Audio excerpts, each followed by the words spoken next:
to raise I know, because I'm a bad parent. I just refuse to read to my children when they were small. I don't have the patience to read, and I know it has affected their grade and their immaturity, maturation process, and everything. Because I didn't read to them when I was young. But some parents do not read to their children when they're young. They don't help. They cannot. Like, I cannot help my children with their homework. I just couldn't. I'm academically just pitiful, so I couldn't help with their homework.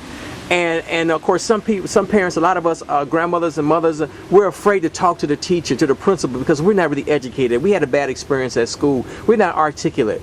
How do we get over all of this? Just by doing.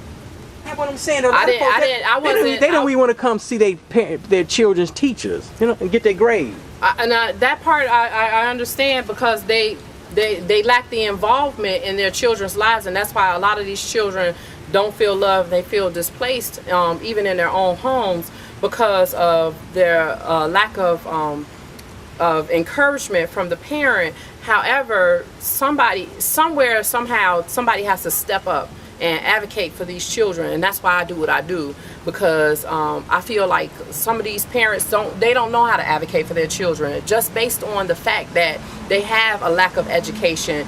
They have a lack of understanding of the process, and they don't understand this. A lot of it is, I don't understand my rights. I don't feel like I had a right to go up to the school and say something. Well, I think they're sort of embarrassed of who they are, and I understand. True. It took me a long time to be comfortable, and I'm just very sort of getting comfortable with myself at 49 years old. But the point is that, I mean, I'm serious. It's real now. And when I'm saying that, and I say this, and this is being taped in early August, I'm going next week to meet my teenagers' principals. And people say, for what? Why? And of course, we have a mandatory at the school they go to. We have a mandatory program where you have to meet the teachers before school starts. And then they have an open house like 2 weeks after school starts. So I have maybe 2, 3, 4, 5 opportunities to meet everybody, but when school just starts. So when school starts, really tell the parents, don't be scared. Meet the principal, talk to them. And I know you may not have been a bad parent in the past and you let your child act a fool in school last year, but this can stop. It sure can. And it can stop by you uniting with those people who are in your children's lives, because they're part of the influence in your children's lives as well. And you want to make sure that your children are getting what they deserve. I was at a school, and a mother came in. She was all upset. I'm gonna cuss somebody out. Why are you gonna cuss somebody out, is what I asked her. I said, why? And she said, well, because my son, they're talking about he's failing, and his IEP wasn't in effect. And I said, well, when was the last time he got an IEP? And she said, well, he got the IEP at the beginning of the year. I said, well, when was the last time you came up here to make sure that the school was actually using the IEP? And she said, well, this is the first time I've been up here. And it was the end of the school year. So wow. I said to her, what's an IEP? What's an IEP? That's the, oh gosh. Give me this roundabout. It's for students who are having trouble in school. Okay, cool. Okay. And it's like a personal assessment. She was warned earlier and didn't do nothing about it. Absolutely. And she said, well, the outcome is that the little boy wasn't coming to school. He decided that he wasn't going to come to school. She said, well, he was leaving from the house. He couldn't come back in the house. Well, yeah, he was leaving from the house, but where was he going? She had no idea where her son was going. This woman, she wanted to come cuss the teacher out, cuss somebody out, but she's a bad parent. Absolutely. And I say bad is mean, but you're a bad parent. Absolutely. And you need help. Absolutely. And that's why I interjected. At first I sat there and I just smiled, and I was wondering what the problem was. But once she realized that she was part of the problem, and the solution is that if you got an IEP for your child, you have to do the follow-up. The school is not going to do the follow-up for you, and if he's not showing up and he's out for truancy, then it becomes your job to come up there. The school can't make sure your children come to school. They don't know why they're not coming to school. Only you should know why your children are not coming to school. If my children are out of school, I know why they're out of school. And they're not always out of school because my son, even if he's sick, he wants to go to school. So I know where my children are 24/7. I make sure, even though my daughter is going to college, I made sure that I developed a relationship with her, that she would tell me things that most teenagers wouldn't tell their parents. And I made sure that she knows I'm not her friend, I'm her mother. That's right. First and foremost. That's I'm not right. trying to be your friend. I'm your mother. That's and right. you're not going to always like the decisions that I make. But sometimes I have to make decisions that I don't want to make. And those decisions not only affect me, but they affect them as well. But they have to understand that. And as parents, we have to be advocates for our children. I agree with Charles Barkley to some extent that he is not my children's role model. I should be my children's role model. But if they don't have anybody to emulate at home, they should be able to pick up on somebody who they can emulate. And that's why it's important that the schools get back the mentors, people who are willing to give of their time, their energy, their effort, because that's a tiring process to do that. I got to ask you one quick question, then we got to end this interview. Okay. You have a boy, a preteen boy, right? Yes, I do. See, he ain't lost his mind yet, and he's going to. Let me warn you, okay? Because my son is 17, and he's good. He ain't totally lost his mind because we had to remind him this is our house. You just live here. So he ain't totally lost it. But I'm saying I was crazy when I was 17.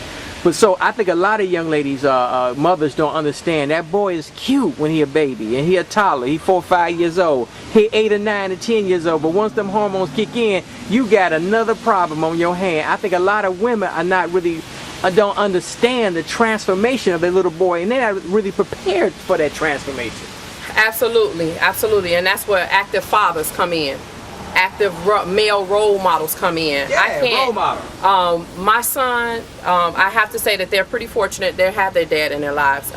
But for those who don't have their dad in their lives, as a female, it's important that we do find positive male role models for our children, because see, there are things that a man can teach his son that a woman can't teach her son. I'm not saying that women can't raise their sons. I'm not saying that. But I'm saying that they stand a better opportunity if they have a positive male role model to show them certain things that she can't show you, because she's not a man. Well, see, the whole thing, a man don't have to do anything. You just teach. I had a great father. He just taught by example. He didn't say much, but he taught by example. Absolutely, absolutely. And that's what they need. They need an example. They need a positive example. If all I see is gang banging, drug dealing, hustling, that's what I'm going to do. That's right. But if I'm taught another way, that, you know what, I need to give myself an education. And I'm not going to say that because there are some gang-banging drug dealers who don't want their children doing the same thing. That's right. Tell them. They want their children to have a better life than they have, because they understand the art of the street. You live by the sword, you die by the sword. They don't want their seed to die by that sword. Well, let me tell you something. I mean, people got to understand that everybody's not going to get straight A's in school. Everybody's not going to Harvard and Yale. I understand that. But this whole thing, we got to change the paradigm where if you're a boy in school, I don't care if you're 5 years old or 15, it's okay to get good grades. It's cool to get A's and B's. If all you can get is C's, fine, but D's and F's are totally unacceptable. That's right. And that's what I let my children know, that when they get D's and F's, if they got a hard-earned C, I could deal with that.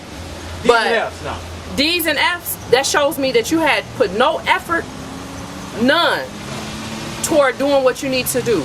And sometimes that might take taking away some privileges. You gotta do it when they're young, though. You gotta do it when they're young. Because they get to be 15 and they've been getting F's since they've been 5 years old, it's gonna be hard to turn that around. Yes, it is. Yeah. It will be hard to turn that around. I have to say, when I was in grammar school, I struggled through school. What grammar school you went to? I went to Alfred David Cone Elementary School. Cone? Where? Right there on 104th and State.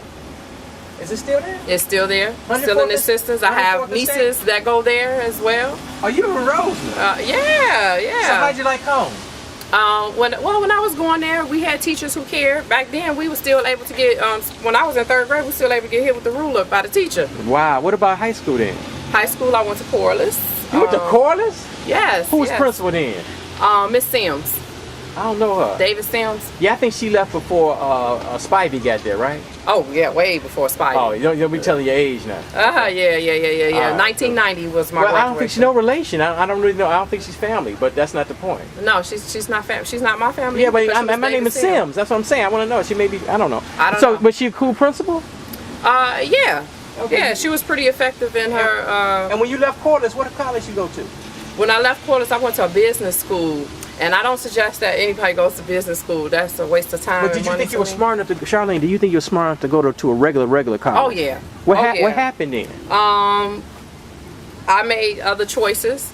I decided to go to business school.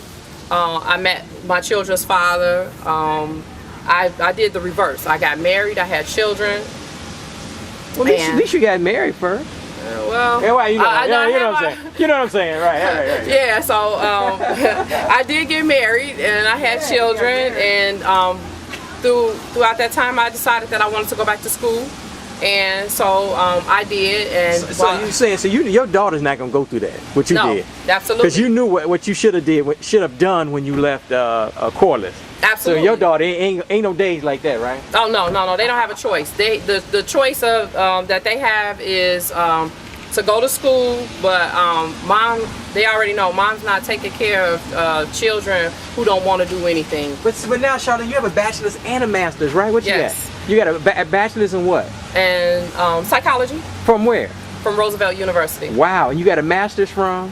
University of Phoenix. Wow, and that was online? Yes, I did. Wow, you got discipline. So you're an inspiration to your children. Absolutely, and that was the thing that I expressed to them. I said, if I can make A's and B's at my age, I hadn't been in school when I went to Roosevelt. I hadn't been in school for over 10 years. Wow. So yeah, that was. So wait, between Corliss and Roosevelt was 10 years. Between Corliss and Roosevelt was actually 12 years. Wow. Yes. So the bottom line is that you have a parent, I don't care if the young lady is 15, 20, 25, 30, 35, 40. In this neighborhood over here behind the mosque over here, we're not too far from the mosque, you can help people. You will help people. Absolutely. I don't know what the local grammar school is, and what's the closest grammar school from over here? You know what? I'm not familiar. I don't know this area that well. I hate to say it. I don't know this area very well. I've been in Chicago all my life. I don't know the schools, which is not good. But I do plan on making... Because I'm going to try to find a local grammar school. They can call me up. What's the local grammar school by the mosque over here on 73rd? And what happens that if a parent says, Charlene, I just can't do this. This parenting thing is too hard. You will help them a little bit. I will. I will help them. Can they call you? They can call What's me. your phone number? Publicly. 773-301-8762. That's 773-301-8762. All right, Charlene, we can talk forever, but we got to go. All right, it's raining, but I'm so glad you came out here in the rain. Absolutely. Look at that. It's raining out here, and Charlene came out in the rain. All right, y'all, I got to go back home.